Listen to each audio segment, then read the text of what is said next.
5장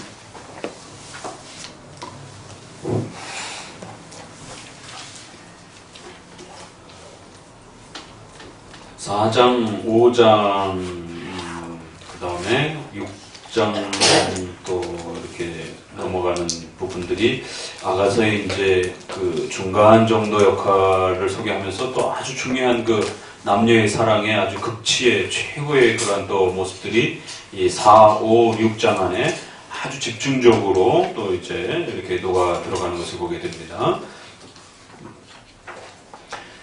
5장, 4장 앞부분에서는 특별히 여성이 가지고 있는 그 아름다움과 여성으로서의 그 또 소중한 그 모습들을 또 신부로서의 그 가치들을 남자 쪽에서 신랑이 그것을 칭송하고 높이는, 그래서 또 그것은 그리스도께서 교회를 칭송하는 또 여인으로 신부로 비유되는 또 그 교회를 또 칭송하는 또 그러한 또 모형론적인 또 내용으로까지도 또 이렇게 확대되어질 수 있다라고 말씀을 드렸습니다. 자, 이제 그러한 또 방식을 잘 고려하시면서 5장 이제 우리가 2절부터 또 보게 될 겁니다. 거기를 좀 표시를 해 놓으시고 어디로 보시냐면 고린도전서로 넘어가 봅니다. 고린도전서 7장으로 넘어갑니다. 고린도전서 7장. 어디를 보시냐면 이제 고린도전서 전체가 이 7장이 결혼에 대한 아주 중요한 그 내용들을 다루고 있죠. 그래서 우리가 앞부분에서도 본 것처럼 결혼을 더럽다고 악하다라고 생각했던 당시의 금욕주의적인 영지주의적인 이러한 초기에 이러한 그 이원론적 세계관들이 1세기 당시에도 교회를 어지럽히고 있었기 때문에 결혼은 거룩한 것이다라고 하는 또 하나님이 세워주신 소중한 또 그런 질서라고 하는 것이 7장 앞부분에 소개가 됐고, 그리고 더 나아가서는 믿지 않는 그 부부들이 살아가다가 어느 한쪽이 예수님을 믿게 되면 반쪽만 예수님을 믿는 그런 가정 형편으로 구성이 되는데 8절 이후부터는 그렇게 남편이나 아내 중 한 사람만이 신자였을 때 또 그러한 그 가정은 어떻게 구성이 되어지고 또 그들의 자녀들은 또 어떻게 되어지는가, 신자가 불신자의 그러한 그 가정 안에 이러한 형태를 구성되었을 때 그럼 또 그런 가정은 더럽고 불신자의 가정이니까 믿는 신자가 결국 그 가정을 해체해야 되는가, 그런 이제 또 문제와 관련해서 어느 쪽이든지 믿는 자로 인해서 그 가정 전체가 또 거룩함으로 그렇게 유지되어질 수 있다라고 하면서 함부로 갈리지 말라, 이혼하지 말라라고 하는 이제 그러한 케이스들을 소개하면서 그 한쪽만 믿는 부모 형태 아래서도 그 자녀가 유아 세례가 가능할 수 있다. 그래서 자녀가 거룩해질 수 있다라고 하는 이러한 또 가정의 소중함, 또 그 가정 안에서 이루어지는 이러한 소중한 부부의 또 이러한 신앙과 그 부부의 그러한 그 질서들이 어떻게 유지되어야 되는지를 소개합니다. 그리고는 이제 25절부터 보게 되면 처녀에 대하여는 내가 주께 받은 계명이 없으되 의견을 구한다 그러면서 미혼자들에 대한 충고가, 앞부분에서는 이제 기혼자들에 대한 그러한 충고를 좀 더 방향성을 갖고 있고, 뒷부분에는 미혼자들에 대한 입장을 좀 더 결혼과 관련해서 이렇게 당부하는 그 내용들을 방향을 갖고 있습니다. 여기서도 이제 계속 7장 전체를 통해서 결혼이라고 하는 이 소중함에 대해서 함께 풀어가면서 특별히 미혼자에 대해서는 어떤 입장을 취해야 될 것인가 라고 할 때, 처녀에 대해서는 주께 받은 계명은 없으되 이제 내가 의견을 구한다. 그러면은 앞부분은 하나님의 명령이고 뒷부분은 바울의 말입니까? 이제 그렇게 이해하면 안 되고, 이것은 이제 하나의 그 글을 쓰는 하나의 표현법과 방식의 그러한 그 중요한 1세기 당시의 하나의 표현법과 그러한 차이뿐이에요. 그러니까 어떤 부분들은 이렇게 사도들이 직접적으로 이렇게 그 하나님으로부터 성령의 인도하심을 받아서 성경을 쓰는 직접 명령 형태로 성경을 쓰는 형태도 있었고, 또 어떤 것들은 유기적 영감을 우리가 고백하기 때문에 사도들이 여러 가지 이렇게 또 주변 환경과 내용들을 고민하고 생각하면서 이런 부분들을 권면하고 충고해야 되겠다. 이러면 그런 부분에서 어떤 부분은 좀 더 직접적으로 하나님의 계시로서 이렇게 쓴 것도 있지만, 또 성령의 인도하심을 통해서 그 사도들의 모든 그런 판단, 사고, 또 그들의 여러 가지 스타일, 이런 모든 부분들을 동원해서 또 하나님의 뜻을 교회에게 전달해 줄 때, 그럴 때는 좀 더 이렇게 부드럽게 우회적으로 내 의견을 고하오노니 이렇게 표현을 하는 것 뿐입니다. 내 생각에는 이제 이것이 좋으니 이랬을 때 이제 이건 사도 바울의 생각은 아니에요. 형식적으로는 사도 바울의 유기적 영감을 사용했기 때문에 충분히 사도 바울의 통찰력과 판단과 사고일 수 있지만, 그 분명히 성령께서 그렇게 또 사용하시는 겁니다. 사람이 그냥 지내는 것이 좋을 수도 있다라는 거예요. 그러니까 분명히 이제 결혼에는 7계명은 예외 조건이 있을 수 있다라는 거예요. 모든 각각의 계명들은 예외 조건이 있을 수 있습니다. 그래서 결혼하지 않고 혼자 있을 수 있는 그런 특수한 경우도 있을 수 있다라는 거예요. 그래서 혹시라도 또 내가 아내에서 매였느냐, 아내에게 매였느냐, 노이기를 구하지 말고, 이혼하지 말고, 아내에서 놓였으면 또 사별을 했다든가 뭐 이런 어려운 어떤 형편 때문에 혼자 되었다라면 또다시 아내를 구하지 말고, 그렇다고 해서 이것이 재혼을 금지하는 건 아닙니다. 그러니까 이제 이런 구절을 읽을 때 교리적 그 울타리가 없으면 성경은 재혼을 금지하는구나 이렇게 읽어버린다는 것이죠. 그러니까 이 문맥에서 왜 또다시 아내를 구하는 재혼을 하는 것에 대해서 바울이 부정적인 입장을 취하고 있는가에 대해서 전체 문맥 아래에서 보아야 되고, 또 그러면 정말 재혼을 성경이 금지하느냐라고 했을 때는 신구약 전체의 다른 성경 안에서는 또 그러면 재혼에 대해서 어떻게 생각하는지, 이 모든 것들이 집약이 돼서 하나의 특정한 재혼에 대한 교리가 형성이 되는 것이지, 요 구절 하나만 갖고 그 모든 교리의 전체 내용이 되는 건 아닙니다. 그러니까 여기서는 바울이 독신에 대한 문제의 그 중요함과 그 독신의 은사성에 대한 부분들의 특수성이 분명히 있을 수 있다는 것에 대해서 강조하려고 하는 것이에요. 그런 그 전체 문맥을 놓치면 안 됩니다. 그러나 그렇기 때문에 반드시 그 다음 절에 또 혹시라도 그 독신의 특수한 은사의 소중함을 이야기하는데 그걸 잘못 이해할까봐, 그러나 분명히 장가가는 것도 처녀가 시집가는 것도 절대로 죄라고 생각하면 안 된다는 것이죠.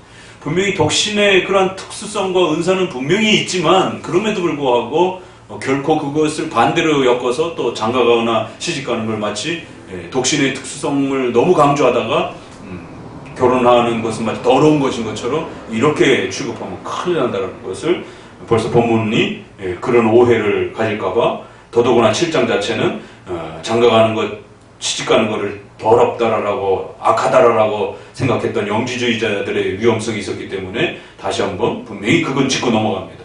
절대로 결혼은 또 성은 더러운 것이 아니다라고 하는, 다만 결혼을 하면 많은 어려움들이 동반이 되기 때문에 거기에 대한 충분한 고려와 이해가 있어야 된다는 거예요. 육신의 고난이 있으리니 나는 너희를 아끼노라. 그래서 독신의 특수성을 갖고 있는 사람들에게 있어서는 이런 부분에 육신의 고난과 이런 부분에 자식을 키워내야 되고 이런 많은 수고와 책임에 있어서의 그런 혜택이 있다라는, 그런 것으로부터 그 책임과 의무를 면할 수 있는 그런 혜택이 있다라는 것을 또 추천하는 겁니다. 그런 귀함이 있다라는 것. 그럼 그렇다고 해서 또 자녀를 낳아 기르고 양육하고 이런 것들이 마치 무슨 굉장히 수준이 떨어지는 것처럼 이렇게 또 오해하면 큰일이라는 것이죠. 이제 우리가 5장에는 술람미 여인과 그 솔로몬 왕의 이 갈등과 다툼과 또 어떤 그 서로의 관계가 소원해지는 이제 그런 장면들을 보게 됩니다. 그래서 우리가 7장에 보게 되면 결혼의 소중함도 이야기하지만, 그 결혼에 나아가는 자들은 반드시 그 육신의 고난과 책임과 의무와 임신, 출산, 양육 이런 모든 것에 대한 이 엄청난 이 책임과 희생과 헌신을 각오해야 된다는 거예요. 그걸 육신의 고난이다 이렇게 표현하는 겁니다. 그런 면에서 독신자들은 그런 헌신과 책임과 의무들을 또 많이 벗어날 수 있다라는 거예요. 형제들아 내가 이 말을 하노니 때가 단축하여 진 거로 그렇기 때문에 안에 있는 자들은 없는 자같이 하며 우는 자들은 울지 않는 자같이 하며. 그러니까 이제 이거를 잘못 읽어내면 로마 가톨릭처럼 된단 말이에요. 그래서 어떤 일이 벌어졌느냐면 교부 시대 때 이 고린도서를 읽어내면서 그러니까 이런 목사님이 계속 이렇게 겹쳐서 아가서를 이야기하여 성경 전체에서 말하는 특별히 결혼과 관련돼서 성과 관련돼서 이 아가서의 문법적 역사적 해석의 토대가 되는 이 7계명의 많은 그 부분들을 구약과 신약 전체를 읽어서 같이 또 보조를 맞추고 있는 거예요. 이러한 것에 대한 충분한 이해가 없다 보니까 아가서가 극단적으로 이렇게 이제 막 마치 알레고리적한 그냥 막 상상적인 해석으로 막 넘어가게 되는. 아가서도 철저하게 문법적 역사적 토대 위에서 비유는 비유대로 또 상징은 상징대로 또 모형은 모형대로 요한계시록도 마찬가지인 겁니다. 요한계시록을 해석할 때도 역시 이렇게 해석해야 되고 다니엘이나 에스겔을 해석할 때도 거기에 상징을 그냥 무작정 알레고리칼한 상징으로 해석하면 안 되고 반드시 문법적 역사적 신구약 전체 안에서 하나의 그 방향성을 가지고 교리적 해석으로 넘어가야 되는 겁니다. 그러한 틀이 없으면 전부 다 주관적인 알레고리칼한 해석이 되는 거예요. 자, 그러다 보니까 초대 교부 때에 이 체계가 형성되지 않는 이 시절에 이 오리겐도 그 위험성을 지적했지만, 그러니까 문자적인 어떤 이 표현이 너무 직설적인 남녀의 그러한 사랑, 특별히 성에 대한 이런 아주 자세한 그런 디테일한 이런 표현들이 너무 자세하다 보니까 그런 부분들을 미혼자들에게 이렇게 소개하기도 참 벅차고 부담스러워서 그래서 미혼자들에게는 가르치지 않는 쪽으로 방향을 잡기도 하고 또 많은 오해들이 벌어지는 거지. 그럴 때 이제 이런 7장과 관련된 부분들도 읽어내면서 점점 저 더 성은 더러운 것이구나. 그러니까 결혼하지 않는 게 더 거룩한 것이구나. 이러다 보니까 미혼자들이 독신의 이러한 부분을 가지고 주의를 하겠다라고 헌신하는 이제 이런 일들이 자연스럽게 번지기 시작했고, 더 나아가서는 기혼자들. 그러니까 불교처럼 그걸 불교에서 이렇게 중이 되는 걸 뭐라 그래야지? 출가한다고 그러잖아요. 그러니까 보통 그 처녀 총각이 이렇게 출가를 할 때는 괜찮은데 왜 이 결혼한 사람이 불교에 심취해가지고 출가를 하는 경우도 있잖아요. 이럴 때 이제 굉장히 심각해진단 말이에요. 왜냐면 가족들이 있다 보니까 그 가족들의 생계 문제도 심각해지고 교회도 이런 일이 벌어지기 시작한 거예요. 그래서 목회자로서 나아가는 과정 속에서 가정을 꾸리면서 얼마든지 목회를 할 수 있는데 이 7장을 이제 독신의 개념으로 읽어내기 시작하는 로마 가톨릭의 이제 이러한 초기 단계의 이러한 부분들이 나타나고 또 교부들 안에 혼란함들이 이렇게 일어나면서 가정이 있던 남자가 목사가 되면서 가정을 버리는, 그리고 뭐라 해야 돼요? 독신 아닌 독신 형태로 살아가 버리는 이런 이제 기현상이 이제 벌어지는. 그래서 자녀와 아내를 버리고 그냥 혼자 독신을 생활을 하게 되는 이제 이러한 정말 여기 이제 안에 있는 자들은 없는 자같이 하며 이런 방식들이 문자 그대로 읽어냈을 때 얼마나 심각한 일들이 벌어질 수 있는지. 그러니까 종교 지도자들은 아내가 있음에도 불구하고 없는 자처럼 이렇게 그래서 생계비도 안 주고 그냥 이렇게 가족을 등한시하면서 자기는 종교에 헌신한다라고 하는 이런 그걸 정당화하는 이제 성경 구절로 이제 고린도서가 쓰여지기도 하고, 또 오늘날에도 많은 이제 여자 집사라든가 이런 분들이 365일에 364일을 교회 와서 살다시피 이렇게 신앙생활을 하는, 그리고 가정을 등한시하는, 이럴 때 이제 이 구절을 많이 끌어다가 남편은 있지만 남편이 없는 자 같이 살며 이제 이런 방식들이 전형적인 그 극단적으로 읽혀지는, 그래서 가정을 더럽다라고 생각하는, 성을 더럽다라고 생각하는 모든 유형들이에요. 다 이런 것들이.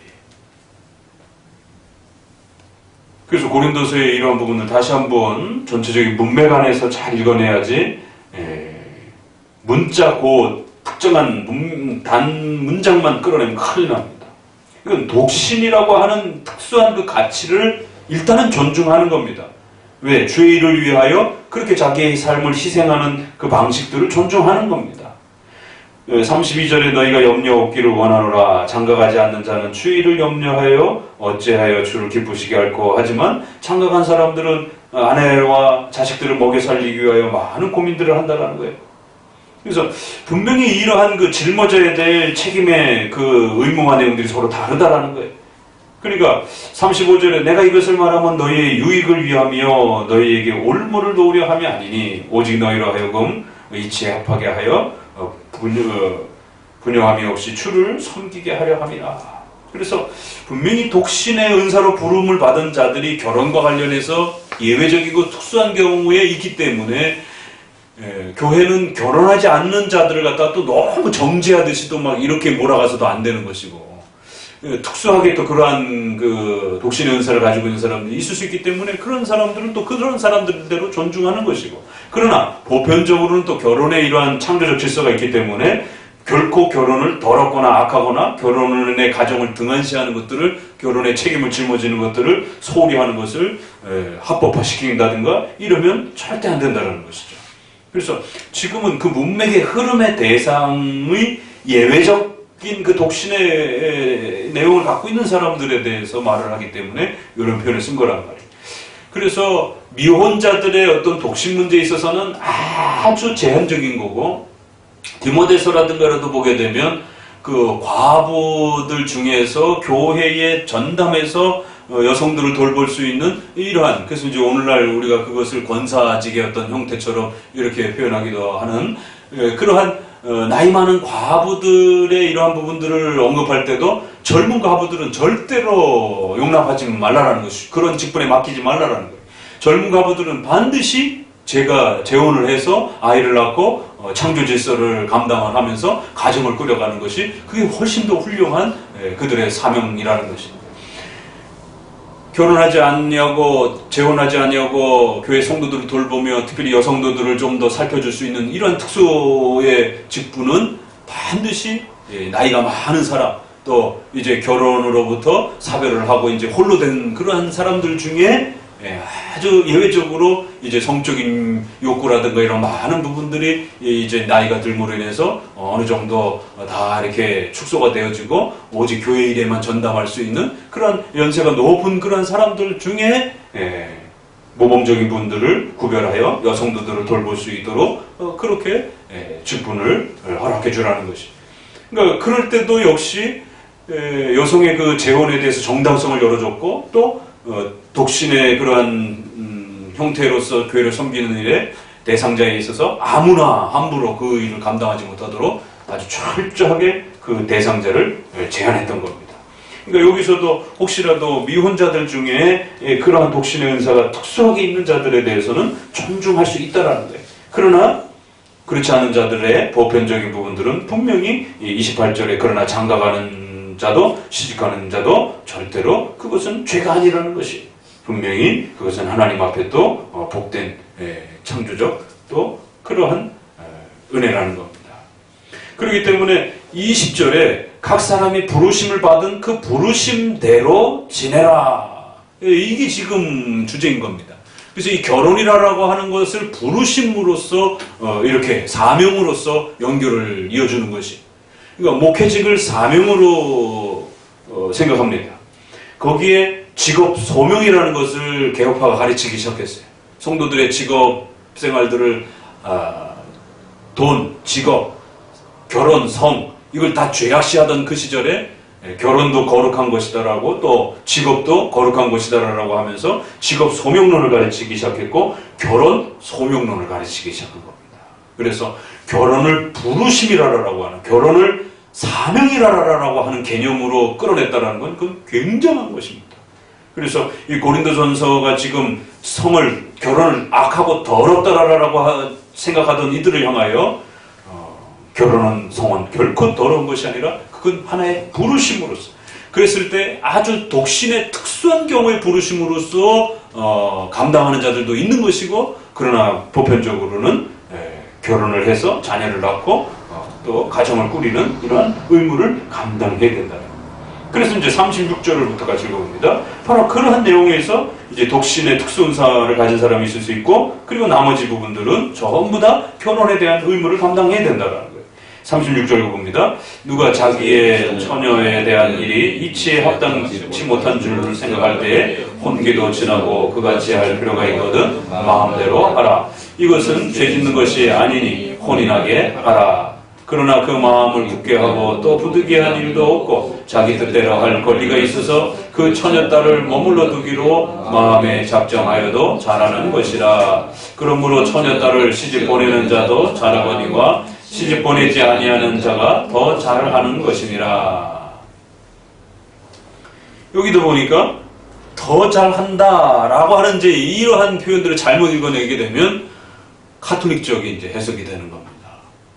그러니까 이것은 독신의 그 가치들을 함부로 훼손하지 못하도록, 독신의 가치가 잘못하면 너무 또 이렇게 외골수적으로 또 이렇게 비판을 받고 있기 때문에 그 부분을 보호해주기 위한 차원으로서 좀 더 이렇게 결혼과 대조해가면서 이렇게 설명을 끌어가는 것입니다. 그럴 때 이제 결혼하는 것은 결코 죄가 아니라는 것이에요. 혼인하게 하라는 것입니다. 이게 상대적 그 문장이 뭐가 따라와요? 계속 죄 짓는 것이 아니다라고 하는, 더러운 것이 아니다라고 하는.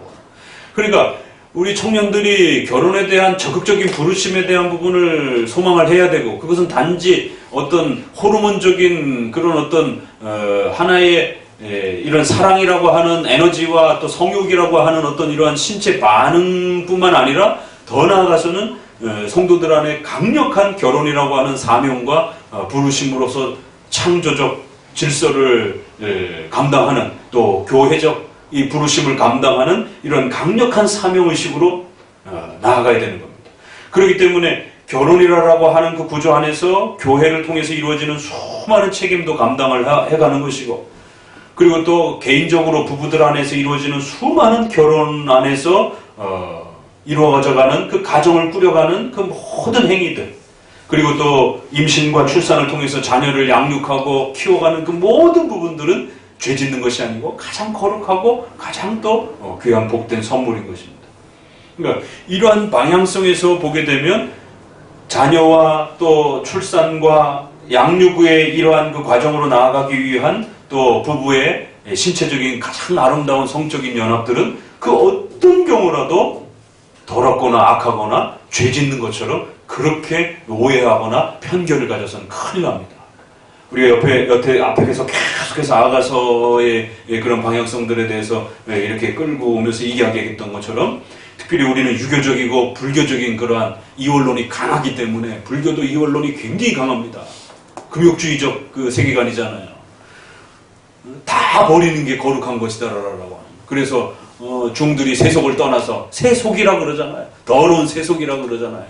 그러니까 유교도 부정탄다라고 하는. 그렇기 때문에 오죽하면 스포츠, 무슨 선거, 아무튼 우리 삶에서 중요한 어떤 그 시험, 또 업무, 무슨 계약, 무슨 게임, 뭐 국가대표 무슨 이러한 그 선발전 이런 걸 앞두고 부부관계를 금지한다고. 왜요? 부정탄다라고 하는지 이런 인식. 여성들 입장에서는 굉장히 기분 나쁜 거예요. 불쾌하고. 서양에서는 정반대로 생각합니다. 이게 기독교적 세계관과 이러한 그 불교적 샤머니즘 세계관이 이렇게 차이가 난다라는 거예요. 오히려 서양에서 이 기독교 세계관을 이렇게 기본 문화로 가지고 있는 이러한 데에 있어서는 부부가 사랑을 나누고 서로 깊은 애정 속에서 이렇게 중요한 일들을 앞두고 있을 때에 오히려 긴장을 해소하고 이렇게 그래서 나가서 실수하지 않도록 오히려 이렇게 마음을 평안하게 할 수 있도록 집안에서 부부가 훨씬 더 아름답게 사랑을 나누고 그러면 훨씬 더 이렇게 일이 잘 된다고 생각을 하는데, 동양 사회에서는 중년을 앞두고 부부관계를 하게 되면은 부정탄다라라. 그래서 중년을 앞두고 이렇게 몸을 함부로 하지 않고 몸을 찬물로 목욕을 하고 정결함의 그런 개념들을 이렇게 사용을 하면서 이런 부분들이 우리 문화예요. 그러니까 알게 모르게 TV, 영화 이런 모든 것들을 통해 가지고 삶 속에서 어쩔 수 없이 결혼을 하지만 어떤 중요한 일을 앞두고 어떤 중요한 행사들을 앞두고는 부부관계를 하면 안 된다라고, 이런 어처구니 없는 일들이, 그런 것들이 교회 안으로도 들어와가지고 교회 안에 금식일이라든가 교회 안에 어떤 중요한 행사가 이렇게 구성이 되면 그러한 행사들을 진행하는 동안에는 부부 생활을 알게 모르게 다 금지시키는 이 카톨릭적인 이러한 그 부정 개념들이 다 들어와가지고 전혀 관계없는 겁니다. 오히려 중요한 일을 앞두고 있으면 사람이 긴장을 하게 되고, 그 긴장을 하게 되면 실수를 하게 되고, 이러기 때문에 올바른 판단력과 이런 부분들도 잘못하면 실수를 하고 이러기 때문에 훨씬 더 부부가 친밀한 사랑과 격려와 또 따뜻함으로 이렇게 그 일을 행해야 될 아내가 하든 남편이 하든 더 많이 이렇게 감싸줘서, 왜냐면 근육이라든가 이런 신경이라든가 이런 모든 부분들이 날카롭게 이렇게 긴장돼 있잖아요. 그러면 부부가 훨씬 더 사랑으로 서로 이렇게 안아주고, 또 사랑으로 또 서로 격려하고, 말과 또 스킨십과 사랑과 부부관계를 통해서 그 모든 부분들을 이렇게 이완시켜주고 또 이렇게 사랑으로 가다듬어주고 이렇게 안아주게 되면 훨씬 더 몸이 회복이 되고 정신적으로도 안정감을 취해서 일을 잘 해낼 수 있는 이러한 에너지와 이런 또 시너지들이 훨씬 더 큰데, 그걸 거꾸로 적용을 하는 것이. 그래서 이런 부분들에 있어서 반드시 개혁교회 성도들이 일반은총과 특별은총 7계명에 대한 이 부분들을 잘 배워서 이걸 극복해내야 됩니다. 그렇기 때문에 교회도 함부로 가정 안에서의 어떤 그러한 그 부부의 문제들을 그렇게 교회적인 어떤 일로 브레이크를 건다든가 금지를 시킨다든가 그런 어떤 그 방향성을 잡아서도 안 되고, 또 사회적으로도 여러분 스스로도 어떤 그러한 사회적 삶을 살아가는 데 있어서 가정생활의 부부관계에 있어서 이런 부분들을 마치 금욕주의적인 형태로 그렇게 접근해서는 큰일 납니다. 결혼과 부부와 성은 가장 거룩한 것이고 죄 짓는 것이 아니고 가장 아름다운 것이에요. 그래서 부부 안에서 이루어지는 수많은 그러한 부부로서의 그러한 행위들은 얼마든지 나머지 예를 들자면 6계명처럼 폭력을 행사를 하는 그런 이런 행태 아닌 이상에는 모든 부분들을 얼마든지 자유롭게 부부들은 그 사랑을 나누는 삶 속에서 그것이 여러 일반은총의 이러한 그 부분들을 최대한 또 고민하고 또 그런 부분들을 사용하고 또 사용하되 절제하면서, 그러면 얼마든지 아름답고 거룩하고 또 유용하게 그렇게 사용할 수 있는 것입니다. 그랬을 때에 그런 아름다운 사랑을 통해서 아이가 출산이 되고 그 아이를 또 키워나가는 이런 열매들을 얻게 되는 것이, 그러니까 이런 가장 소중하고 귀한 것들을 갖다가 죄 짓는 것처럼 이제 이렇게, 그러면은 이제 이 부부간의 갈등들이라고 하는 것은 이제 왜 이제 이 책장이 중요하냐면, 아가서 5장을 보게 되면 희한한 갈등이 나타나는데, 그래서 이제 신랑이 떠나가 버리고 신부가 그걸 찾으러 막 밤새도록 이제 막 돌아다니다가 막 성중에 파수꾼들한테 막 이제 혼나고 이제 막 이런 장면들이, 그래서 또 이제 찾다가 지쳐가지고 이렇게 있는 동안에 또 신랑이 다시 또 이렇게 찾아와서 화해를 하고 그래갖고는 신랑이 왔더니만 또 문도 안 열어주고 또 이런 어떤 그 긴장 관계들이 이렇게 있다가 또 시간이 지나서 나중엔 다시 문을 열어주면서 화해를 하는 이런 장면이 나온단 말이에요. 그러니까 그 장면에는 서로 싸우고 갈등해갖고 이런 장면이 짧게 나오지만, 그럼 도대체 부부가 뭐 때문에 싸울까? 이렇게 이제 고민하기 시작하게 되면, 아가서의 이 두 남녀는 도대체 뭐 때문에 싸웠을까? 이 아가서는 그 충분하게 그걸 다루진 않아요. 그럼 우리가 성경 창세기부터 계시록까지 전체를 통해서 부부간에 갈등을 일으키고 싸우게 되고 충돌을 일으키는 수많은 이제 케이스 바이 케이스들이 따라붙을 수 있단 말이에요. 그러면 돈 문제 때문에 싸울 수도 있고, 어떤 생활 문화적 차이 때문에 싸울 수도 있고, 여러 가지 성격 차이 때문에 싸울 수도 있고, 또 구약에 보게 되면 또 부인이 여럿이 있는 사람들은 또 그 부인, 각각의 부인들의 그런 요구 때문에 엄청난 그 아브라함도 그렇고, 다윗도 그렇고, 또 야곱도 그렇고, 끊임없이 그 부인들끼리 싸우고 다투고 이러는 갈등들을 보게 됩니다. 이제 그러한 부분들 중에 우리가 고린도서 7장과 연결해서 보게 되면 많은 자잘구레한 싸움들은 얼마든지 칼로 물베기라라고 하는 이런 우리 속담이 있는 것처럼 부부의 사랑이 튼튼하면 얼마든지 다 해소할 수 있어요. 그런데 부부의 사랑의 이 연합과 이 친밀함이 흔들려 버리게 되면 작은 싸움도 큰 싸움으로 확 번져버리게 되고 진짜 이혼도장 찍느니 안 찍느니 난리치게 되는 이런 많은 부분들이 발생이 돼요.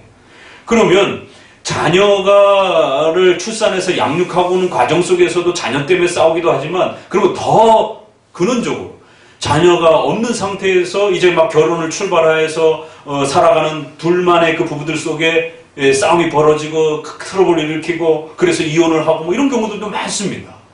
그럼 도대체 저 부부들은 왜 싸우고 결혼한 지 1년 만에 2년 만에 뭐 신혼여행 갔다 와갖고 이혼하고 막 이런 경우들도, 그럼 도대체 그렇게 좋아서 결혼해놓고는 1년도 못 살고 2년도 못 살고 왜 그렇게 부부가 갈등하고 싸우고 그러는가? 그러면 거기에는 많은 요소 중에 하나가, 부부라고 하는 것은 결혼을 통해서 성적인 연합이라고 하는 것이 새로운 아주 중요한 결혼의 엄청난 또 요소요, 또 하나의 부분으로 들어온단 말이에요. 그러면 그런 부분에 있어서 서로 전혀 경험치 못했던 새로운 그러한 남녀가 부부라고 하는 삶 속으로 들어오면서 경험치 못했던 그런 새로운 세계로 들어오다가 결국 거기에 많은 또 트러블과 충돌을 일으키면서 이 부분이 해소가 되지 않으면 결국 이혼으로 치닫게 되는 이런 경우들도 허다하단 말이에요. 그런데 그런 중에 우리나라의 청년들이 가장 많은 위험으로 안고 있는 부분이 바로 초대교회 때 이 영지주의에 의해서 더럽다라라고 하는 이러한 그 금욕주의적 세계관이 괴롭혔던 것처럼 유교, 불교, 또 기독교적 이원론, 이중 삼중으로 우리 청년들이 한국에 있는 처녀 총각들이 이중 삼중으로 이러한 그 성을, 결혼의 이러한 안에서 일어나는 성조차도 더럽다라라고 생각하는, 죄 짓는 거라라고 생각하는, 이런 악하다라고 생각하는 부정적 인식들이 엄청나게 강하게 1세기나 지금 우리 한국 청년들이나 똑같은 그런 어려움을 겪고 있단 말이에요. 그러다 보니까 막상 결혼을 했는데도 결혼 안에서, 부부 안에서 이루어지는 그런 많은 부분들이 결국 이 성에 대한 문제들에 대한 잘못된 인식 때문에 어떤 남자의 어떤 그러한 그 남편의 요구를 더럽다라고 생각하고, 악하다라고 생각한다, 변태라라고 생각하고, 정당한 부부 안에서 일어나는 그러한 그 사랑이요 또 성인데도 불구하고 남편을 변태라라고 생각하고, 더럽다라고 생각하고, 악하다라고 생각하고, 죄 짓는 거라라고 생각을 하는 것이, 실제로 이런 사고들이 굉장히 강합니다. 여성들 안에 훨씬 더 강하죠. 왜? 여성들이 엄청나게 억압을 받는 방식으로 부정탄다라고 하는 이런 것들도 다 여성과 관련돼서 그렇게 그 문화 속에서 여성들이 이렇게 폐쇄적 형태로 한국 문화 속에서 살아왔기 때문에, 그래서 여성들이 장사하는 데 있어서 처음 뭐 마수거리를 할 때 첫 손님으로 오게 되면은 완전히 재수 망치고 그날 장사 다 망쳤다라고 하는, 그리고 또 뭐 배 타고 어떤 기계를 움직일 때는 절대로 여성 안 태우잖아요. 그러니까 여성이 더럽다라고 하는, 여성이 가지고 있는 성이 부정하다라고 하는 이러한 잘못된 유교의 남존여비에 대한 이런 강한 인식 때문에 결국 여성의 성을 아주 더러운 것으로 이제 이렇게 취급하는, 그래서 큰일을 앞두고 여성의 성을 접하게 되면 마치 일이 틀어지게 되는 이런 아주 악한, 그러니까 귀신의 가르침이라고 그런 거예요, 바울이. 이건 정말 악마적인 가르침이고 귀신의 가르침이고 교회가 반드시 배격해야 되는, 부부 안에서 합당하게 일어나는 그러한 사랑과 성은 가장 아름다운 것이고 가장 거룩한 것이고 가장 소중한 것이다라고 하는 이러한 그 가치관들을, 그래서 혹시라도 부부 안에서 일어나는 그 어떤 성적인 트러블이나 갈등이나 이런 많은 부분들이 발생되지 않도록, 그러니까 어떤 트러블이 발생이 됐어도요, 부부가 성적인 연합이라고 하는 것은 참으로 신비로운, 이 하나님이 창조해 놓은 아주 신비로운 그런 이 삶의 요소요 도구여서, 아무리 외향적으로 티격태격하면서 싸웠다라고 하더라도 부부가 성적으로 또 연합하고 가까워져서 또 친밀함을 누리게 되면 언제 싸웠느냐는 식으로 또 그 모든 것들이 마치 용광로 속에서 그 모든 갈등들을 다 녹여내듯이 그 불화와 갈등들이, 웬만한 그런 갈등들 요소들은 거의 다 또 이렇게 해결이 됩니다. 참 신비로운 거죠. 그래서 신비적 이 연합이라고 하는 남녀의 우리의 삶 속에서 가장 신비로운 연합이에요. 자식은 피를 나누고 그 소위 유전적 연합으로 연결이 되기 때문에 그렇게 신비적 연합의 느낌이 있긴 있지만 부부의 연합하고 비교되어지지는 않습니다. 부부는 완전히 남이에요. 그런데도 분명히 두 개의 인격체인데도 불구하고 부부라고 하는 하나의 울타리 안에 성적인 연합을 통해서 남녀가 하나가 되었을 때 하나가 된다고 그런단 말이에요. 그래서 그걸 신비적, 인격적 연합이라고 그런단 말이에요. 그러니까 우리가 예수 그리스도와 우리가 본성적, 신성적 연합이 아니에요. 그 신성적 연합은 오직 위격적 연합은 삼일체밖에 없으단 말이에요. 그런데 그리스도와 우리가 연합했다고 그런단 말이에요. 하나라고 그런단 말이에요. 인격적 연합이라고. 그러면 이 땅에서 우리가 인격적 연합을 경험할 수 있는 것은 오직 부부관계밖에 없습니다. 그 외에는 인격적 연합을 경험할 볼 수가 있는 데가 없어요. 도대체 인격적 연합이라는 게 뭘까? 남남인데 어떻게 부부가 되는 그 울타리 안으로 들어와서 서로가 신비적으로 둘인데 하나처럼 그렇게 동질감을 느끼면서 모든 매사에 일치감을 가지고 살아가는 것이, 그 누구도 뗄래야 뗄 수 없는 강력한 일치감입니다. 하나님이 인류 사회에 주신 아주 신비로운 그런 선물이에요. 그래서 그걸 함부로 죄악시하거나 악하다고 하거나 그거를 더럽다라고 취급하면 큰일 난다는 겁니다. 그래서 부부 안에서 일어나는 그 어떠한 그 성적 연합의 형태들 할지라도 그것이 육계명과 관련해서 그건 육계명으로 해결하면 되는 거기 때문에 어떤 부부의 어떤 성과 관련돼서 진짜 무슨 막 폭력적인 어떤 그러한 성의 어떤 인식을 가지고 있는 진짜 이거 뭐 포르노라든가 이런 데서 나타나는 그런 아주 악한 그런 잘못된 이런 방식들은 그런 것은 악한 것이지만, 그렇기 때문에 청소년들에게 이런 성적인 올바른 세계관과 가치관을 확립해줘야 된다라고 하는 게 바로 그래서 중요한 겁니다. 그러니까 그런 것은 육계명으로도 얼마든지 행사하는 거예요. 해결할 수 있는 겁니다. 왜? 폭력 그 자체는 분명히 육계명으로도 해결할 수 있으니까. 그 외에 나머지 모든 부분들에 대해서는 그 어떤 형태랄지라도 부부 안에서 일어나는 것은 절대로 더럽다라고 취급하면 안 됩니다. 악하다라고 취급하면 안 됩니다. 변태라라고 취급하면 큰일 납니다. 부부 안에서 일어나는 것을, 그 어떤 것을 변태라라고 취급할 겁니까? 뭐 동성애를 하는 거예요, 부부가? 뭐 외간 남자하고 지금 성생활을 하는 거예요? 절대로 그런 인식을 가지면 안 돼요. 이게 굉장히 무서운 이 세계관이 청년들에게 스며들어 있는 겁니다.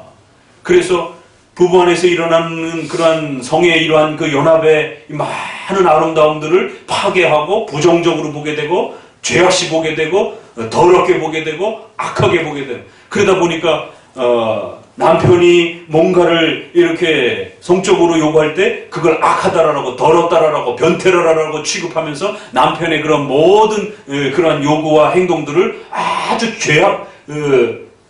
질 떨어지는 그런 행동으로, 죄악된 행동으로 이렇게 보게 되는 겁니다. 그러면은 여성의 입장에서 그런 행동과 태도들이 알게 모르게 그대로 다 노출이 된다는 것이에요. 그럼 벌써 얼굴 표정, 말투, 행동, 이런 거 하나하나에 다 그 트러블들이 폭발이 되고 나타나는 것이죠. 그럼 거꾸로도 마찬가지. 거꾸로 여성도 분명히 인격체이기 때문에 성적으로 이러한 또 부분들에 있어서 하나님이 주신 그 성적인 또 이러한 선물이 있는 것인데, 그것을 어떤 경우는 또 남편이 굉장히 그 가부장적이고 유교 문화가 강한 이런 집안에서 남자가 이렇게 엄격하게 이렇게 그 어린 시절을 보내고, 이러한 그 남자들은 성에 대한 이런 부분들에 대해서 정말 애 낳기 위해서만 이렇게 부인을 필요로 할 뿐이지, 그 외에는 잠자리대로 거부하고 성적인 이런 부분들에 대해서도 굉장히 부정적으로 생각하는 또 이런 남자들이 의외로 있어요. 그래서 여성은 좀 더 자유롭게 부부 생활을 이렇게 하고 싶어 하는데, 남편은 우리 여성의 채통머리 없이 그냥 어디 여자가 밝히느냐고, 여자가 밝힌다라고 하는 게, 여자를 이렇게 아주 더러운 여자 취급하는, 밝히는 여자 취급하는, 뭐 여자를 짐승 취급하는, 여자가 사람이면 당연히 이러한 여러 가지 사랑과 성적인 그런 에너지를 갖고 있고, 또 그러한 호르몬의 변화를 통해서 임신과 출산의 이러한 과정들을 거쳐야 되는데, 그러면 아무런 성적인 어떤 그 욕구와 그런 부분도 없이 그러면은 여성이 그러면 임신과 출산을 할 수 있습니까? 그럼 말도 안 되는 거잖아요. 근데 마치 여성은 남자가 아기를 낳기 위해서 때만 부부관계를 허락하고, 그 외에는 절대로 여성은 말도 행동도 마치 그 조선시대의 그런 그 양반집 교수처럼 절대로 여성은 이렇게 몸이 흐트러지거나 이렇게 행동거짐이 이렇게 흐트러져서는 안 된다라고. 절대로 성에 대한 이런 부분에 대해서도 단 눈꼽만큼도 어떤 그런 부분들을 이렇게 요구한다든가 표현한다든가 이런 부분에 절대로 하면 안 된다. 왜? 성은 더러운 것이다라고 이런 선입관들 때문에 그런 것이죠. 그러니까 남자가 그럴 때는 또 여성이 남편은 있지만 남편은 없는 것처럼 살아야 하느니라고 그냥 저절했다. 거꾸로도 역시 마찬가지지. 분명히 부인이 있는데 부인이 없는 것처럼 살아가는 그런 일들이 벌어지는 것이에요. 그러면 남자와 여자나 모두가 다 호르몬과 이런 여러 가지 신체 흐름과 이 모든 것이 우리 인간의 몸을 구성하고 있는 하나의 이 몸이기 때문에 그 몸은 또 영혼과 맞물려 있단 말이에요. 몸이 아프면 영혼도 아픕니다. 그래서 신체가 건강한 사람은 정신도 건강해요. 정신이 약한 사람은 몸도 약해져요. 이게 어느 게 먼저가 닭이 먼저냐 달걀이 먼저냐 그러니까 구분할 수가 없는 거예요. 몸이 먼저냐 영혼이 먼저냐 구별하기가 어려운 겁니다. 몸이 감기가 들고 막 아프고 그러면 정신적으로도 약해지고 힘들어지고 막 그러는 겁니다. 거꾸로도 마찬가지고. 그러면 몸이 건강하고 신체가 튼튼하고 그러면 또 정신도 건강하게 모든 일들을 또 힘있게 잘 처리해 나갈 수 있는 것이고요. 그러면 그 몸이라고 하는 것은 단지 밥만 먹는다라고 해서 몸이 건강한 게 아니잖아요. 근육도 키워내야 되고 또 그런 모든 호르몬이 원활하게 작용하려면 우리 몸 안에는 수많은 또 호르몬들이 등장을 하고 존재하고 그 각각의 호르몬들은 또 음식을 통해서도 취해지는 게 있고 햇볕을 통해서 비타민 D라든가 이런 부분들은 또 햇볕을 통해서만이 세로토닌인가 이런 부분들도 그렇고 일반 음식은 또 없잖아요. 그러면 그거는 햇볕을 통해서 햇볕을 많이 쬐고 이래야만이 훨씬 더 호르몬이 또 잘 생긴단 말이에요. 그 세로토닌이라고 하는 이 호르몬은 이제 최근에 의학을 통해서 밝혀진 것처럼 이 호르몬이 없으면 사람이 우울증에 빠지고 완전히 그냥 자괴감에 빠져가지고 아무런 생동감도 못 느끼고 굉장히 중요한 호르몬이잖아요. 또 엔돌핀 이런 부분들도 그렇고. 그런데 성적인 연합을 할 때 이런 호르몬들이 아주 극대화되고 활성화되어지는 게 근대 이제 산부인과라든가 비뇨기과라든가 또 내분기 계통의 이러한 그 내과 계통에서 최근의 의학을 통해서 끊임없이 밝혀지고 있는 거란 말이에요. 그럼 이런 좋은 호르몬들이 부부의 이러한 사랑과 성적 연합을 이루어갈 때 건강한 그 성생활을 잘 부부가 이루어가는 분들이 그 많은 좋은 호르몬들이 활성화되어서 건강을 유지하고 지켜가는. 그러니까 이것은 사상적으로도 악한 게 아니고 또 의학적으로도 그런 좋은 그런 그 부분들이 밝혀져 가고 이런 총체적인 그런 이 내용 안에서 세계관적으로도 또 신체적으로도 아주 건강하고 좋은 이런 부분들을 유지하고 있는데 이것을 마치 아주 더럽고 악한 것처럼 그렇게 취급하면서 결국 부부가 그 많은 갈등들을 이런 부부의 연합을 통해서 성적인 그 연합을 통해서 그걸 녹여내고 이겨내고 그래서 다시 또 사랑으로 승화시키고 이러면서 부부가 자라가고 가정을 유지해가고 그러는 가운데 또 아이가 태어나고 그 아이를 키워나가면서 여기서 앞에 이야기하잖아요. 얼마나 많은 수고와 짐을 가지고 있는지 차라리 독신으로 살아가는 너희들을 추천한다라고 할 정도로 자식을 양육하고 키워가는 데 있어서는 정말 어마어마한 그 TV라든가 이런데 그 다큐 같은 프로그램 가끔 보면요. 남자들이 이번에 그 베트남 갔는데 그 베트남의 가이드가 그러는 거예요. 그렇게 더운 지방에서 일을 하고 그러는데 한국에 1년에 2번, 3번 이렇게 간다는 거예요. 애들도 보고 싶고, 부인도 보고 싶고, 주말 부부요? 자기네한테 비교하면 비교도 안 된다는 거예요. 자기는 연말 부부라는 거예요.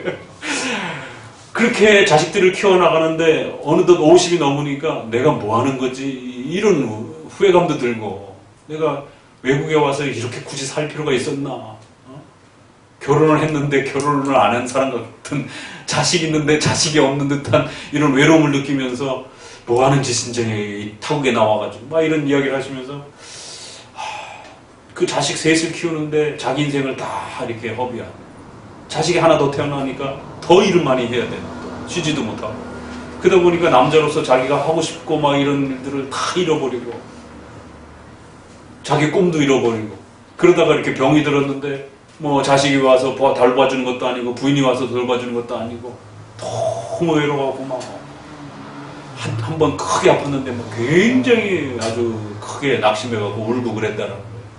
그래서 정말 인생의 허무함을 막 느끼고 막 이러면서 남자로서의 어떤 자기 자신을 다 잃어버리고 그게 왜 그러냐면 가정을 꾸리고 자식을 키워내다 보면 그 부모의 희생을 통해서 자식은 커가는 거죠.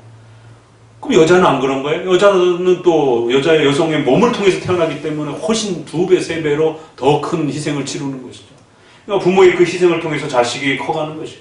그러니까 그만큼 큰 희생과 그런 그 책무를 감당하다 보니까 아내는 아내로서 남편은 남편으로서 자기 자신을 다 잃어버리고 그렇게 희생해가면서 자식들을 키워내는 이런 엄청난 그런 책임과 고대남과 의무들이 이렇게 따라 붙는 거예요.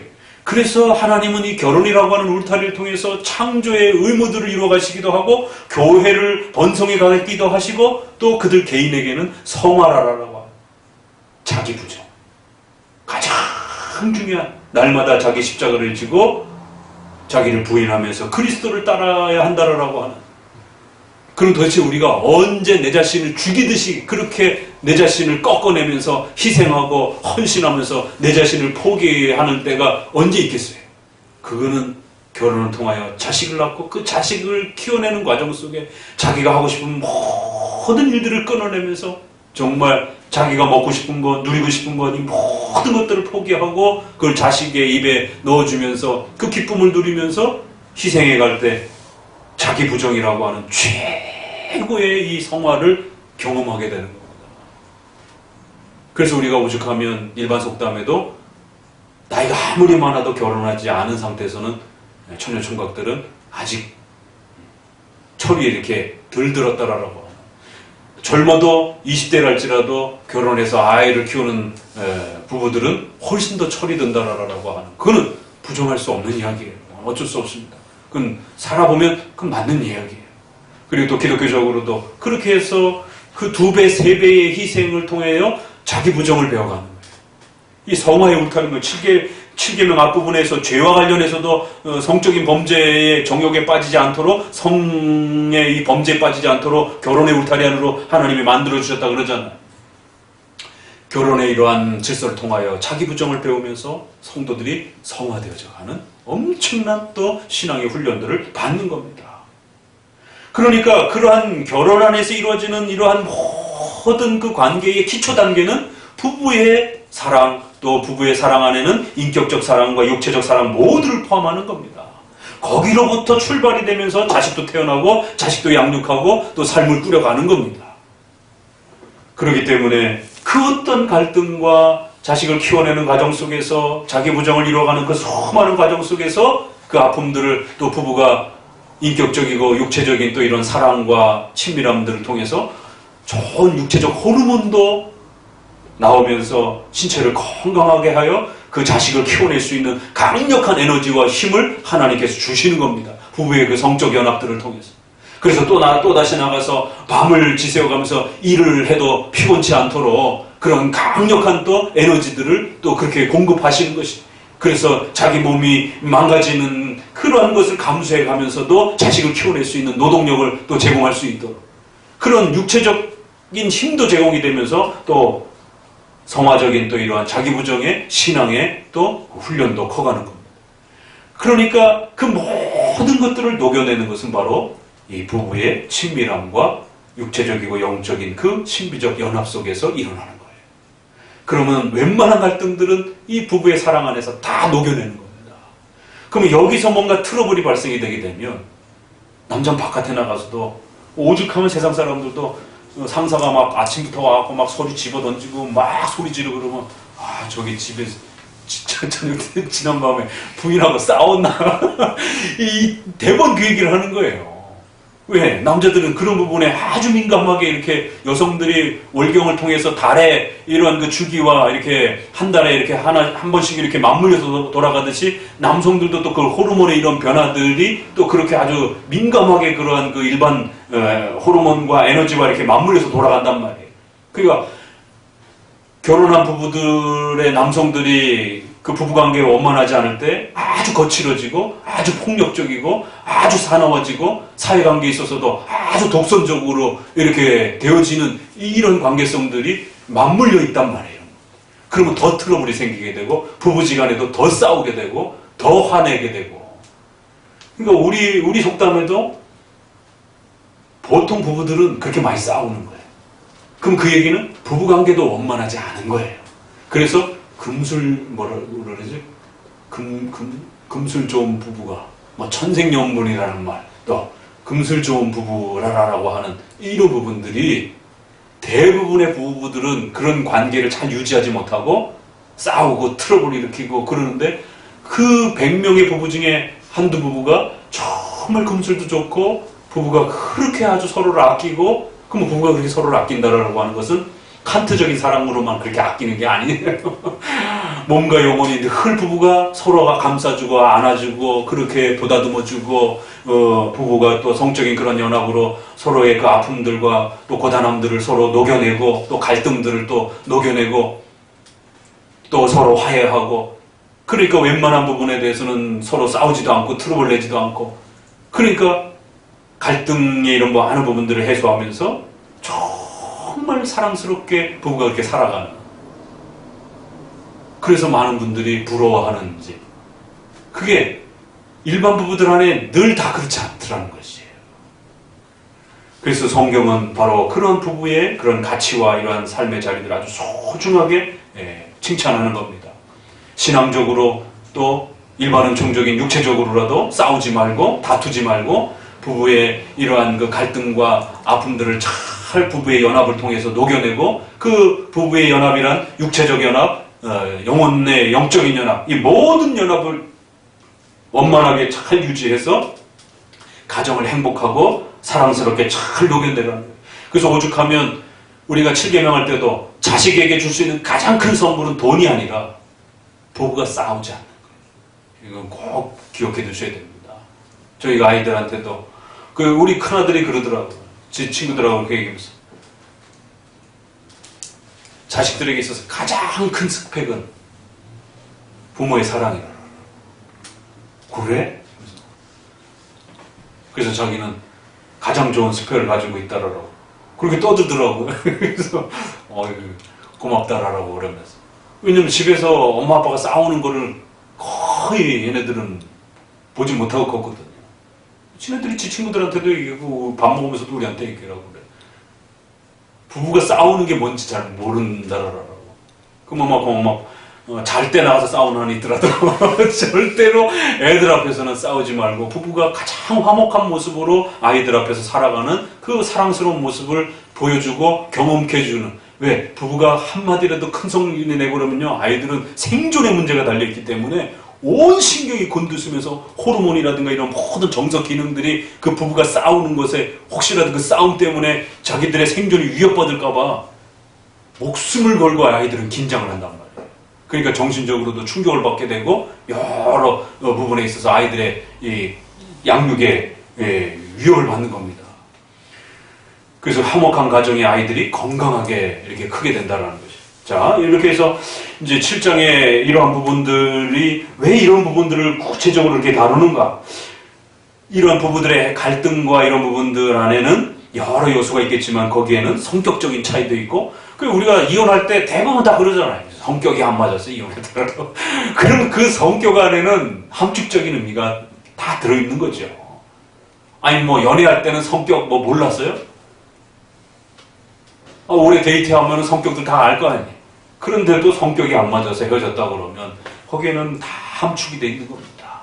그러면 그건 정말 성격이 안 맞아서도 그렇고 또 성적인 그런 뭔가 트러블에 있어서 서로가 서로에 대해서 그렇게 불편하게 여기는, 결혼을 했는데도 부부가 서로에 대해서 더럽게 생각하고 악하게 생각하게 되고 지저분하다라고 생각하게 되고 변태라고 생각하게 되고 또 여러 가지 방식으로 부부의 이런 성과 이런 부분들을 악한 것처럼 그렇게 몰아세우면서 남편의 자존심을 짓밟고 여성의 그러한 성적인 이러한 그 변화와 이런 호르몬들을 막 짓밟고, 여성은 배란기라는 것이 있고 또 여성은 임신을 해야 되기 때문에 여성은 배란이라고 하는 이러한 그 호르몬의 변화의 기간을 통해서 또 아주 중요한 성적인 또 이러한 그 호르몬의 변화를 겪습니다. 그러니까 자연히 이런 또 성적인 에너지들을 통해서 임신의 이러한 부분으로 나아가게 되는 것이죠.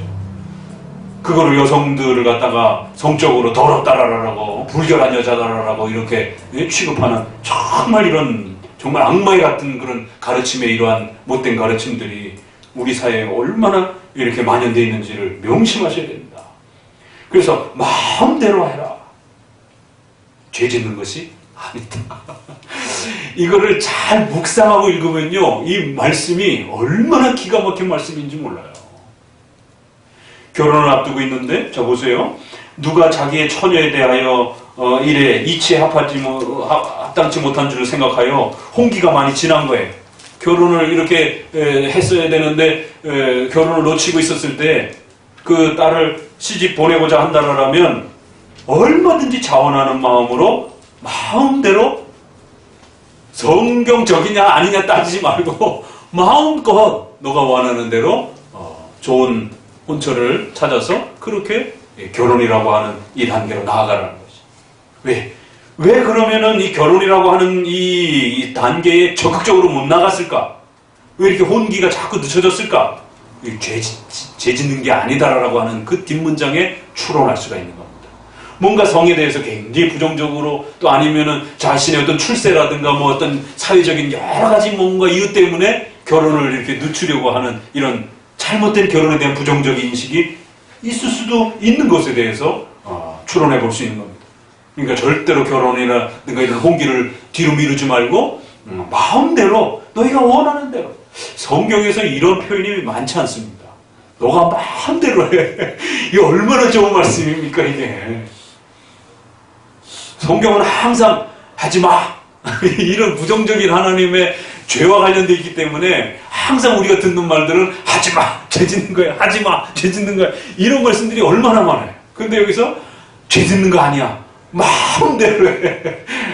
얼마나 멋있는 말이에요. 다만 뒷부분에 가서 우리가 잘 아는 것처럼 주 안에서 대상자를만을 선택하라는 거예요. 그것만 허락된다라면 결혼이라고 하는 그 울타리 안으로 들어오면 그 대상자가 합법적으로 성경적인 그 조건만 만족된다라면 그가 돈이 얼마나 있는지, 외모가 어떤지, 또 어떤 그 환경이 있는지 그건 너 마음대로 선택하라는 것이. 너 자유롭게 선택하라는 거예요. 그리고 부부가 되었으면 그 부부 안에서 성적 연합으로 이루어지는 이런 많은 부분들에 대해서 너희가 원하는 대로 마음대로 그 부부가 서로를 7장 앞부분에서는 뭐라 그래요? 각방을 쓰지 말라. 왜? 이제는 서로가 서로의 몸에 대한 소유를 갖고 있기 때문에 남자는 여자에 대한 자기 아내에 대한 소유권이 있고 여성도 마찬가지로. 그래서 남자가 부인에 대해서 성적인 요구권을 갖고 있는 겁니다. 그러면 절대로 거부할 수 없는 것입니다. 자기가 처녀인 줄로 착각하시면 안 돼요. 결혼한 신부면, 아내면 성적인 선택권이 없습니다. 처녀면 성적인 선택권이 당연히 있지만 부부가 된 상태에서는 7장 앞부분이 바로 그 부분입니다. 각방에 대한 의무권이 없다는 거예요. 서로가 서로의 몸에 대한 소유권을 갖고 있기 때문에 남편이 성적인 그러한 그 요구를 요청하게 되면 아내는 반드시 거기에 대해서 책임과 의무를 짊어져야 된다는 거예요. 다만 뭐 생리기간이라든가 또 질병 때문에 아파가고 감기가 걸렸다든가 그러면 배려 차원에서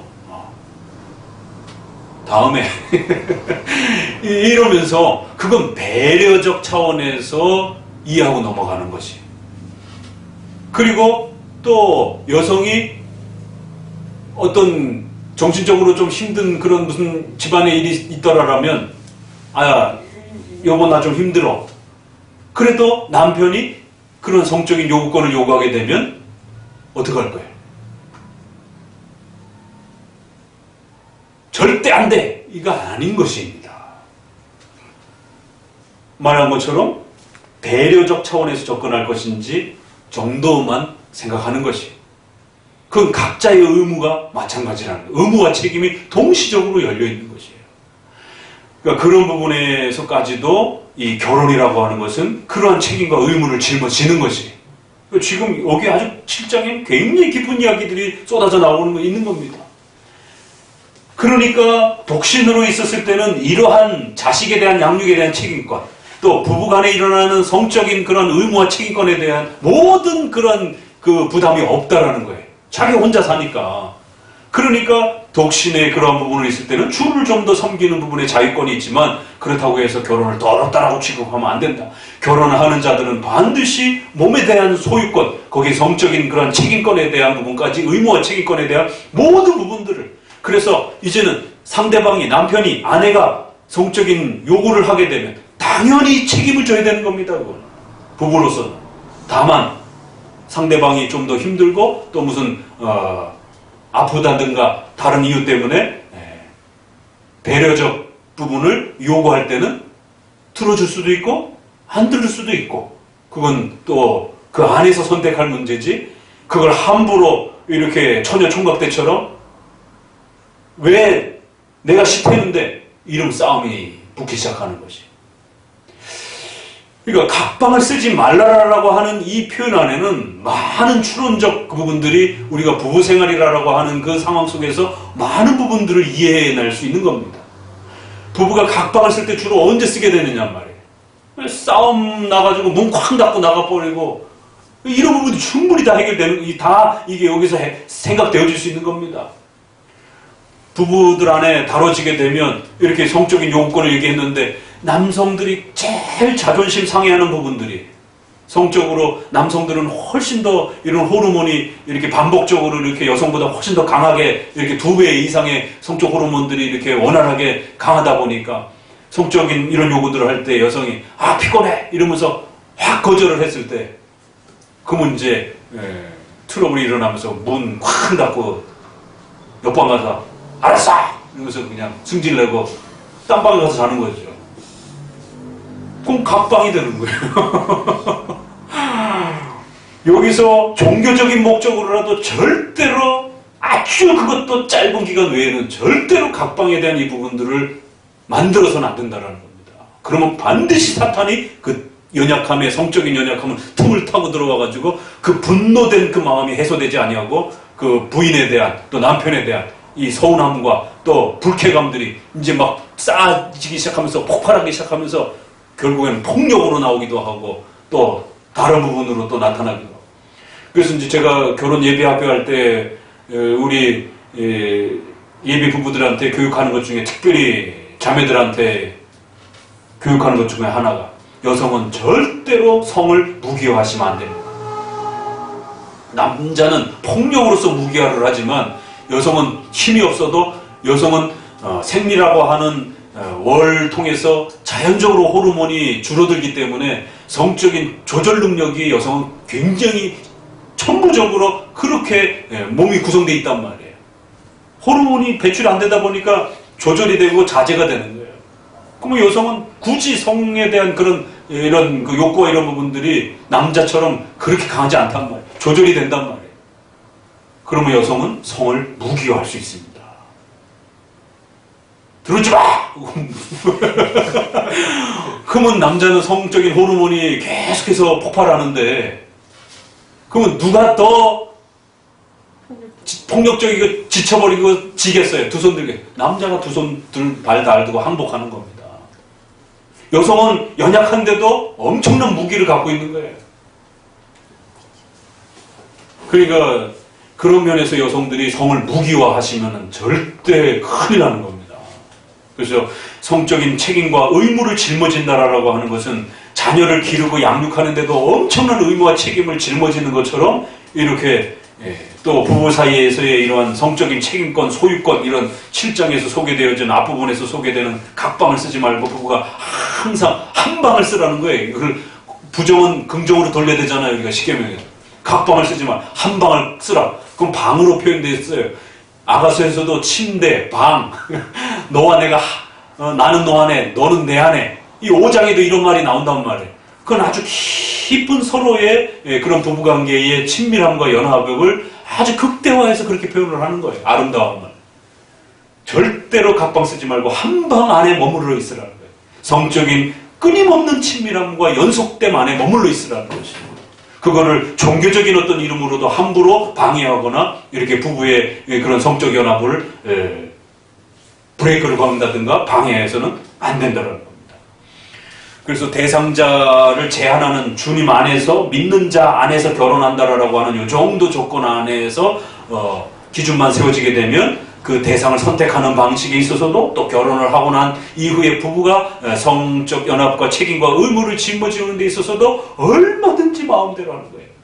또 자식을 출산을 하는 과정에 있어서도 자식을 안 낳는 건 죄예요. 그러나 언제 낳을 건지, 몇 명을 낳을 건지, 어떻게, 어디서 아이를 낳을 건지, 어디서 아이를 가질 것인지, 그 자유롭게 좀 더 부부가 스트레스를 해소하면서 이게 정말 우리가 건강한 아이를 좀 이렇게 우리가 출산을 하자. 유전적으로 아주 좋은 아이를 출산을 하자. 그렇게 서로 부부가 의논해가지고 몸도 만들고 일반 부부들은 술 담배도 뭐 끊고 막 이러는 것처럼 이렇게 얼마든지 그게 가능한 거죠. 그리고 또 이렇게 정말 이렇게 좀 모처럼 휴가를 내가지고 여행을 이렇게 그 임신 기간 중에 여행을 가서 아무런 이런 스트레스 없을 때 정신적으로 몸적으로 아주 건강을 이렇게 서로 부부가 그렇게 해서 자녀를 출산하고 싶은 그런 어떤 계획들을 가질 수도 있는 것이고, 그 현대의학에 이제 그러한 그 세포의 변화들이 최근에 다 나타나고 있으니까, 그래서 건강한 정자와 난자를 이렇게 잘 유지를 해서 최고의 상태였을 때 자식을 정말 유전적으로 아주 훌륭한 그런 아이를 만들어내고 싶은, 그럼 얼마든지 부부가 마음대로, 그럼 저 바닷가에서 여행을 보내든지 저 산속에서 시간을 보내든지 그건 얼마든지 마음대로 그 부부가 그렇게 결혼에 대한 이런 모든 그 계획과 절차들을 그렇게 가져가라는 것입니다. 야, 성경에 마음대로 하라는 말이 이 결혼 안에 이렇게 연결됩니다. 자기 뜻대로 할 권리가 있어서 그 처녀딸을 머물러 두기로 마음에 작정하여도 혹시라도 그렇게 하라는 것입니다. 그러면서 아내가 그 남편이 살 동안에 매여 있다가 남편이 죽으면 자유하여 자기 뜻대로 시집갈 것이나 주 안에서만 할지니라. 그러나 내 뜻에는 그냥 지내는 것이 더욱 분복이 있으리라. 나도 또한 하나님의 영을 받은 줄로 생각하노라. 그러면서 그 독신에 대한 특수성도 존중하면서 결혼에 대한 부분들도 너희가 얼마든지 자원함으로 그렇게 하라는 것입니다. 근데 이게 이제 아버지가 딸에 대한 그 결혼에 대한 어떤 결정권, 부모가 자식에 대한 어떤 결혼의 결정권이 구약에 보게 되면 그 결정권이 있어요. 그럴 때에 이것이 이제 킹제임스 버전이라든가 이제 이랬을 때는 우리 한글처럼 이런 부분들도 있는데 ESV라든가 또 많은 또 사본이라든가 이런 부분에서 이 헬라어의 이 처녀라라고 하는 이 헬라어가 이 처녀 daughter이라고 해서 버진 해갖고 처녀 딸인지 이게 버진 그러면 그냥 또 신부라고 하는 그 영어도 마찬가지예요. 버진 그러면 처녀라는 뜻도 있지만 그 안에 신부라는 뜻도 있어요. 그래서 뒤에 처녀 딸 해갖고 daughter이라고 하는 그 딸이라는 단어를 의역을 하면서 붙인 이제 영어 번역들도 있고, 근데 딸이라고 하지 않고 ESV는 신부라고 그냥 그 bride 그 단어를 써요. 버진을 안 쓰고. 그 다른 그 헬라어 사본도 이거를 뭘로 번역해야 될지 그러니까 신약학자들이 이렇게 뚜렷하게 방향 잡기가 어려워. 그냥 양쪽 다 인정을 합니다. 이거를 어떻게 읽으냐면 누가 자기의 신부에 대하여 이치합한 줄 모르고 혼기를 너무 늦춘 거예요. 약혼을 하고 이스라엘 백성들은 약혼을 하면 신부로서 합법적인 신부로 받아들이기 때문에 정식 결혼은 나아가지 않고 너무 오래 지체를 한 거예요. 그러면 마음대로 빨리 결혼을 앞당겨서 결혼을 하든지 하라. 그게 자기 마음대로 어떻게 그 결혼을 진행할 것인지 자기 뜻대로 할 권리가 있다. 그러나 어떤 이유 때문에 그 신부를 그냥 그대로 잠시 어떤 이유 때문에 결혼으로 이렇게 집행하지 못하고 두는 것에 대해서도 추천한다. 어떤 방식으로 하든 너희가 자기 뜻대로 마음대로 그 안에서 생각하면서 판단하면서 해라. 그래서 이거를 약혼한 그 신부에 대한 것으로 해석할 것인지 아니면 처녀 딸에 대한 그 권리로서 해석할 것인지에 대한 그 해석적 그 언어 때문에 어려움이 있어요. 그래서 그냥 둘 다 존중하는 이제 그런 정도 안에 있습니다. 근데 저는 이제 이 뒷문맥과 이 부분을 보게 되면 이게 그 신부에 대한 이야기보다는 구약의 또 그런 아버지가 딸의 결혼을 결정하는 그런 부분들이 있기 때문에 그게 더 가깝지 않는가 좀 개인적으로는 좀 그렇게 생각하고 약혼한 신랑이 신부를 어느 어떤 이유 때문에 독신처럼 이렇게 둔다? 이게 과연 가능할까? 좀 그런 생각도 좀 해보고 왜냐면 이 부분에서 뒷부분으로 넘어가게 되면 독신으로 두는 문제잖아요, 이게. 그래서 신랑이 신부로 접근하는 부분에 대해서는 이제 저는 개인적으로 조금 어렵지 않겠는가. 이제 그런데 아무튼 두 신약학자들 안에는 많은 좀 이런 좀 연구가 같이 이렇게 서로 둘 다 존중하는 형태로 있습니다. 그런 거 좀 상식적으로 알아두시고, 그래서 공동 번역이라든가 여러 우리 한글 번역에도요 신부로 번역하는 번역들이 상당히 있습니다. 지금 우리 개역이나 이런 한글은 처녀로 이렇게 처녀 딸에 대해서 이렇게 돼 있잖아요. 이건 이제 의역 형태로 번역이 된 겁니다.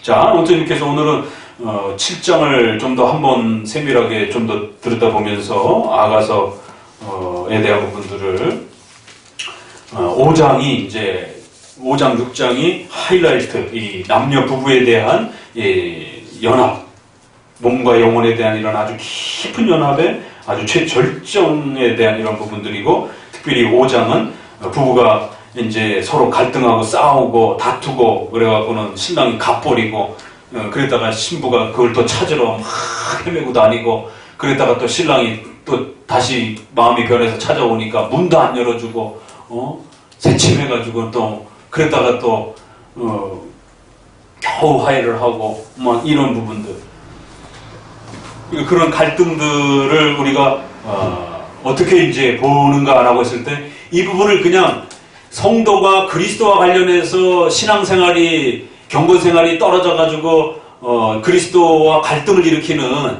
이제 이런 부분으로 모형으로 넘어갑니다. 그러나 바로 넘어가면 안 돼요.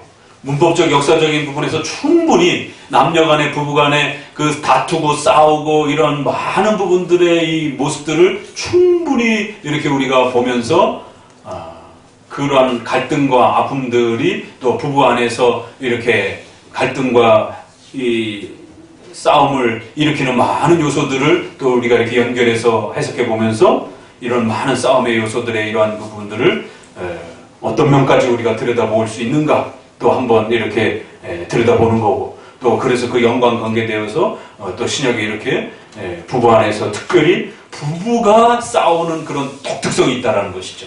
왜? 거기에는 성에 대한 문제가 같이 결합되어 있어서 처녀 총각이 그냥 인간관계 속에서 싸우는 문제하고 부부가 싸우는 문제하고는 또 다른 문제예요. 부부는 반드시 성에 대한 문제를 또 짊어지고 있어서 이 성과 관련된 또 여러 싸움과 다툼과 이런 부분들의 이 싸움이 벌어질 때에 그 또 부부의 인격적 이 관계가 깨질 수 있는 이 심각한 위협들이 이혼의 위협을 겪게 된단 말이에요. 그러면 이것이 우리가 그리스도와의 어떤 성적인 연합의 이런 부분을 말할 수는 없지만 이 신비로운 연합의 이 철저한 그 연합성이 깨질 위험성들을 우리가 부부관계 속에서 보면서 그리스도와 우리와의 또 그러한 이 영적 연합들이 또 이 영적 신비적 이 인격적 연합이라고 하는 성격은 같은 거란 말이에요. 그랬을 때에 부부가 부부로서의 의무를 충실하지 못했을 때에 이혼이라고 하는 이런 엄청난 위협을 겪는 것처럼 또 성도가 그리스도와의 이러한 그 깊은 관계 속에서 또 이런 신비적이고 인격적 연합을 잘 유지해가는 또 이런 관계성을 유지하지 못했을 때에 성도 안에 얼마나 큰 곰핍함과 어둠과 또 이 황량함과 메마름이 찾아올 수 있는지 이런 부분들을 그냥 슬쩍 바로 그냥 모욕론으로 훅 넘어가지 말고 적어도 이 부부간의 갈등이라고 하는 이건 이제 4장, 6장은 사랑으로 다시 이제 넘어와요. 근데 이제 5장만 아주 특별하게 엄청난 갈등이 이제 막 폭발하면서 그 싸움의 그 갈등들이 아주 그냥 막 그냥 갚버리려요. 그냥 이런 그 싸움이 보통 싸움이 난 게 아니에요. 아주 굉장히 심각하게 싸움이 벌어져가지고 정말 진짜 각방을 쓰듯이 그냥 확 그냥 다른 데로 아예 멀리 가버리고 아무리 찾아도 나타나지도 않고 그냥 막 진짜 그러다가 또 어렵게 왔더니만 이제 거꾸로 또 이제 부인이 화가 나가지고 문도 안 열어주고 바깥에서 그냥 이슬이 맞고 그냥 신부야 내가 이렇게 바깥에서 이렇게 비를 맞고 이슬을 맞고 있으니 제발 문 열어다오 하는데도 쳐다도 안 보고 밤새 바깥에 세워놓고 막 이런 정말 그 엄청난 갈등과 아픔들이 있는데 이거를 그냥 단순하게 이렇게 훅 읽고 넘어갈 문제가 아니라 부부간에 이러한 깊은 갈등과 아픔들이 이렇게 나타날 수 있구나. 그러면서 충분히 그런 갈등들을 이해하면서 그리스도와의 성도와의 또 그러한 신앙적 갈등에 대한 부분들로 우리가 넘어갈 때에 훨씬 더 그 내용을 잘 이해할 수 있는 것입니다. 그래서 오늘은 5장의 좀 더 깊은 부분들을 이해하기에 앞서서 고린도전서 7장에서 연관된 그러한 부부의 갈등, 또 트러블, 또 이런 많은 부분들이 7장에서 특별히 성에 대한 문제, 또 거기에서 반쪽 부부가 되었을 때 거기에도 자녀의 또 거룩성에 대한 또 이런 문제, 또 그 다음에 미혼, 또 처녀와 총각들의 또 그런 결혼을 해나가는 접근하는 그런 과정 속에서의 또 그러한 여러 가지 내용들을 같이 연결해서 한번 살펴보았습니다. 그래서 아가서가 이렇게 분명히 교리적으로는 그리스도와의 교회의 이 깊은 사랑과 이 내용들을 우리에게 분명하게 드러내주고 있습니다. 그걸 이해하기 위해서는 또 문법적 역사적으로 충분히 남녀의 결혼이라고 하는 이러한 부분들이 유일하게 인격적 연합을 신비적 연합이라고 하는 이 땅에서 우리가 경험하는 가장 독특한 그 경험이 바로 부부의 삶 속에서 일어나는 그런 모습이기 때문에 예수님께서 이 부부의 이러한 그 모습을 그리스도와의 교회와의 관계로서 교회를 신부로 표현하면서 그렇게 그 관계성을 가르쳐주는 아주 중요한 모형론적 모델로 그렇게 끌어낸 것입니다. 그래서 두 가지 이 내용을 함께 다 같이 배워가셔야 되는 거예요. 그리스도와의 우리 신부로서의 교회와 성도의 사랑에 대한 부분과 또 남녀의 결혼이라고 하는 이 소중한 가치들이 이 아가서를 통해서는 한꺼번에 같이 이렇게 교육되어지고 이해되어지면 여러분에게 훨씬 더 풍성한 또 그런 내용들을 배우게 될 겁니다. 기도합니다. 하나님